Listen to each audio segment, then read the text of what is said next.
Good morning students, I am Ankit Jain. बच्चों, आज के इस वीडियो में मैं आपको 10th क्लास के स्टूडेंट्स के लिए मैं ट्रिग्नोमेट्री का वीडियो बना रहा हूं। तो आप सभी इस वीडियो से आप लोग ट्रिग्नोमेट्री 10th क्लास के लिए ये आप सीख सकते हैं। देखिए बच्चों,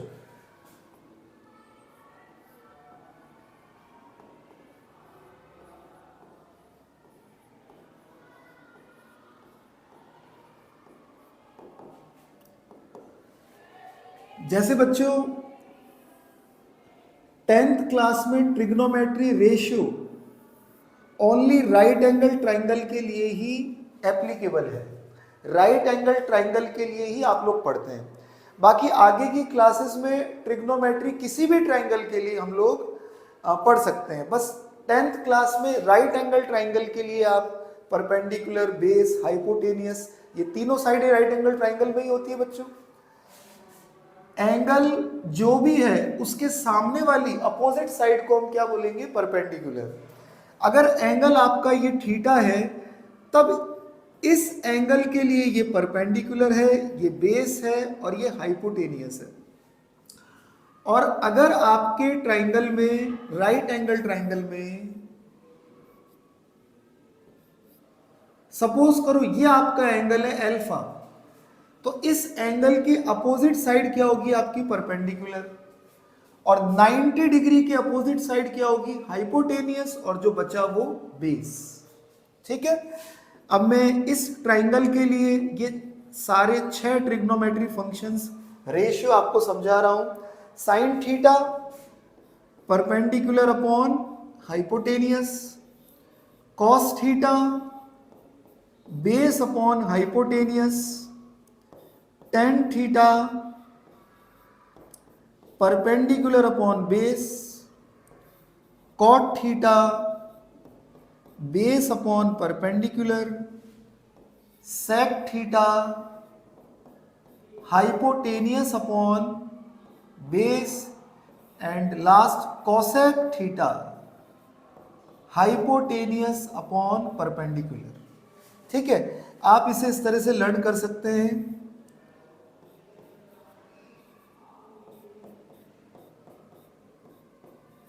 ये जो फर्स्ट रेशियो आपको दिखाई दे रहा है, ये किसको रिप्रेजेंट कर रहा है बच्चों? साइन थीटा को। ये जो सेकंड वाला मैं जो बॉक्स बना रहा हूं, देखो ये रिप्रेजेंट कर रहा है कॉस थीटा को।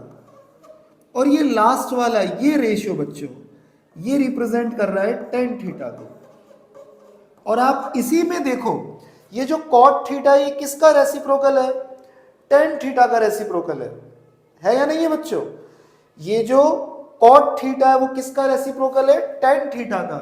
तो आप कॉट थीटा को 1/tan थीटा भी लिख सकते हो। इसी तरह ये सेक थीटा देखो कॉस थीटा का रेसिप्रोकल है, तो आप सेक थीटा को 1/cos थीटा भी लिख सकते हो। और लास्ट कोसेक थीटा को 1/sin थीटा भी लिख सकते हो। लिख सकते हो बच्चों? क्लियर? यहां तक क्लियर है बच्चों? अच्छा, दूसरी बात सुनिए।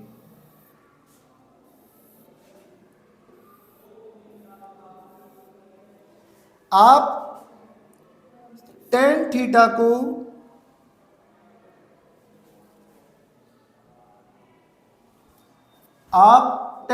को बच्चों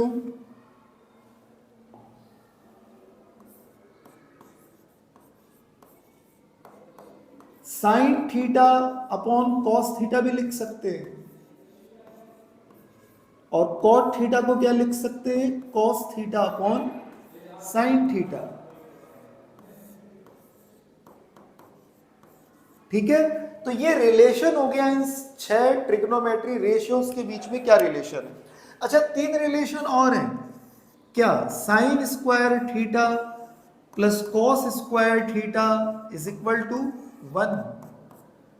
1 plus tan square theta is equal to क्या होता है बच्चों? Sec square theta. और 1 plus cot square theta is equal to क्या होता है बच्चों? Cosec square theta. ठीक है, इस आइडेंटिटी को आप ऐसा भी लिख सकते हैं, sine square theta is equal to 1 minus cos square theta, या cos square theta equal to लिख सकते हैं 1 minus sine square theta. Clear? इसी तरह सेकंड आइडेंटिटी को भी आप क्या क्या लिख सकते हैं बच्चों, sec square theta minus tan square theta. देख सकते हैं आप लोग कैसे लिख रहे हैं, टेन स्क्वायर थीटा को वहां भेज देंगे तो इक्वल में बचा 1, या आप ऐसा भी लिख सकते हैं sec square theta minus 1 is equal to tan square theta. इसी तरह इस लास्ट आइडेंटिटी को भी आप cosec square theta minus cot square को आप उस तरफ ले जाइए, cot square theta equal to 1, या अगर मैं 1 को उस तरफ ले जाऊं तो cosec square theta minus 1 is equal to cot square theta. चलो एक क्वेश्चन में आपको इस पर बेस एक्सप्लेन करता हूं बच्चों। देखिए,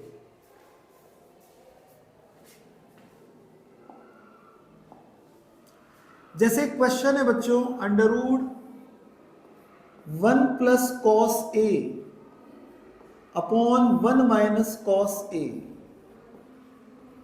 इक्वल टू आपको प्रूफ करना है cosec A plus cot A. तो कैसे आप इसे प्रूफ करेंगे?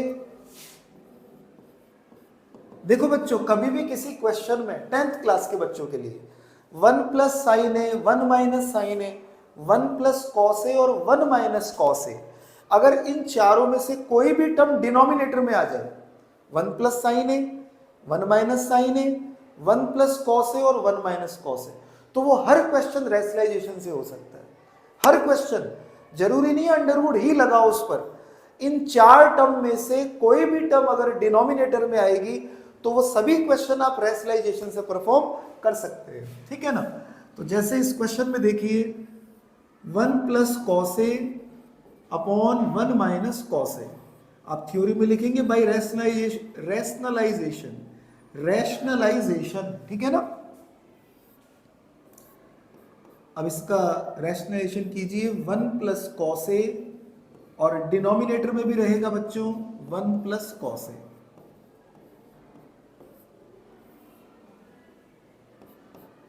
तो अब आप देखेंगे ऊपर न्यूमरेटर में ये सिमिलर टर्म है, तो मैं इसे लिखूंगा 1 प्लस कॉस ए का होल स्क्वायर, और डिनोमिनेटर में बच्चों a minus B into A plus B, A square minus B square. तो इसीलिए आप लिखेंगे 1 का square minus cos square A. तो आप देखिए न्यूमरेटर में स्क्वायर से रूट हटेगा, पर अभी एक साथ हटाएंगे। अभी देखो मैंने एज इट इज इस स्टेप को लिखा, और अभी पिछले पेज पर मैंने आपको बताया 1 minus cos square theta is equal to sin square theta. इसीलिए मैं इस डिनोमिनेटर में जो आपको 1 माइनस कॉस स्क्वायर ए जो दिख रहा है आपको, इसे क्या लिखूंगा, sine square A, sine square A. तो देखिए बच्चों, अब इन दोनों स्क्वायर से दोनों का अंडर रूट कैंसिल हो जाएगा, न्यूमरेटर का भी और डिनोमिनेटर का भी। तो अब ये नेक्स्ट स्टेप आपके पास इस तरह से मिलेगी आपको। ठीक है? इसे आप सेपरेट कर सकते हैं, 1 upon sign A plus cos A upon sine ए। तो 1 अपॉन साइन ए, देखो मैंने पीछे बताया आपको, 1 upon sine theta cosec theta, और cos theta upon sine theta क्या हो जाएगा, कॉट थीटा। इसीलिए इस 1 अपॉन साइन ए को लिखेंगे कोसेक ए, और कॉस ए अपॉन साइन ए को लिखेंगे बच्चों कॉट ए। यही आपको प्रूफ करना है RHS, हेंस प्रूफ। आया बच्चों आप सभी को समझ में? तो इन ट्रिग्नोमेट्री की आइडेंटिटियों से हम इन क्वेश्चनों को सॉल्व कर सकते हैं। आप अच्छी तरह से अपने ये इन आइडेंटिटीज पर बेस्ड क्वेश्चंस जो हैं अच्छी तरह से क्लियर कीजिए। बोर्ड में 100% आरबीएसई बोर्ड में 4 मार्क्स का क्वेश्चन 100% आएगा, ऑप्शन में भी इन्हीं क्वेश्चनों में से आएगा। ओके बच्चों, थैंक यू।